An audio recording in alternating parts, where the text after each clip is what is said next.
Hello everyone, আসসালামু আলাইকুম। সবাই কেমন আছেন? আশা করি সবাই ভালো আছেন। আজ আমি আপনাদের সাথে শেয়ার করতে যাচ্ছি সৌদি আরবের বিখ্যাত মাটন খ্যাপসা। এটা কিন্তু খুবই পছন্দের আমার এবং আমার পরিবারের।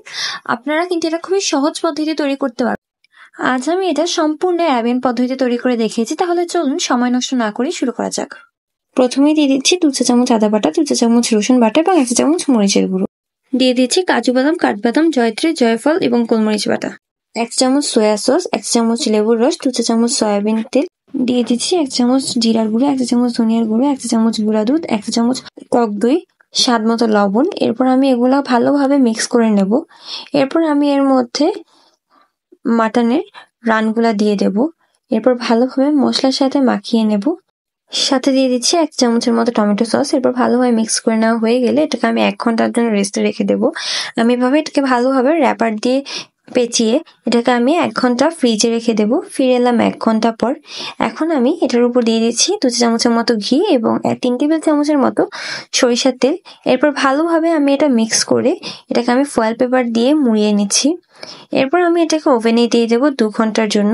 তার আগে যাতে এটা ভালোভাবে সেদ্ধ হয় তাই আমি নিচের ট্রেতে প্রায় 1 মগের মতো পানি দিয়ে দিয়েছি।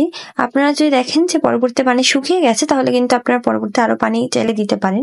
এখন আমি এখানে পেঁয়াজের বেরেস্তা করে নিচ্ছি।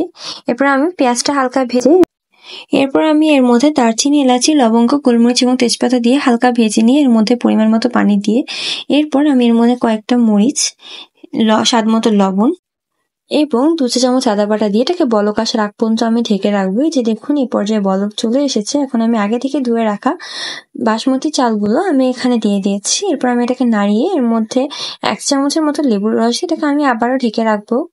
এ পর্যায়ে যখন দেখবো হালকা সেদ্ধ হয়ে এসছে তখন আমি এটাকে নাড়িয়ে চাড়িয়ে দেবো যাতে নিচে লেগে না যায়। এরপর আমি এটাকে আবারও ঢেকে রেখে দেবো।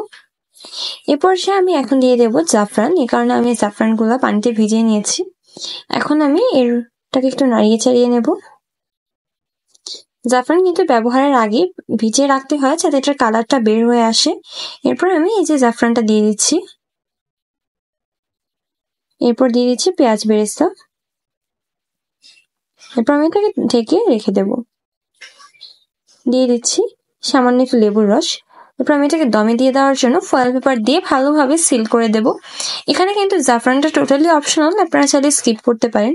এই যে দেখুন 2.5 ঘন্টা পর কিন্তু মাংসটা সেদ্ধ হয়ে গেছে।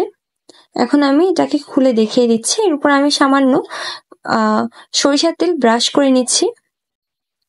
এরপর আমি এভাবে ফয়েল পেপারটাকে মুড়িয়ে এরপর পেঁয়াজ বেরেস্তা দিয়ে দেব। এখন আমি এটাকে আবারও পানিটা শুকানোর জন্য অপেক্ষা করব প্রায় আধা ঘন্টা।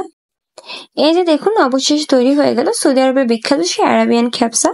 বাসায় কিন্তু খুব সহজ পদ্ধতিতেই আমি এটা তৈরি করেছি। এখন আমি এটাকে সাজিয়ে নিচ্ছি। আমি ফার্স্টে এর উপর রাইসটা দিয়ে এর উপরে আমি মাংসগুলা দিয়ে দিচ্ছি। এরপর চারপাশে পেঁয়াজ, কাঁচামরিচ এবং শসা দিয়ে ভালোভাবে সাজিয়ে নিচ্ছি। এই দেখুন কত সুন্দরভাবে তৈরি হয়ে গেল আমাদের প্লেটারটা। এটা কিন্তু খেতে খুবই মজাদার। আপনারা কিন্তু কোন বাসায় মেহমান আসলে এটা সার্ভ করতে পারেন তাদের সামনে, অবশ্যই প্রশংসা পাবেন অনেক বেশি। আর আমাদের ভিডিওটি যদি ভালো লেগে থাকে তাহলে লাইক, কমেন্ট এবং শেয়ার করে আমাদের পাশেই থাকবেন। এতক্ষণ যাবত আমাদের ভিডিওটি দেখার জন্য ধন্যবাদ।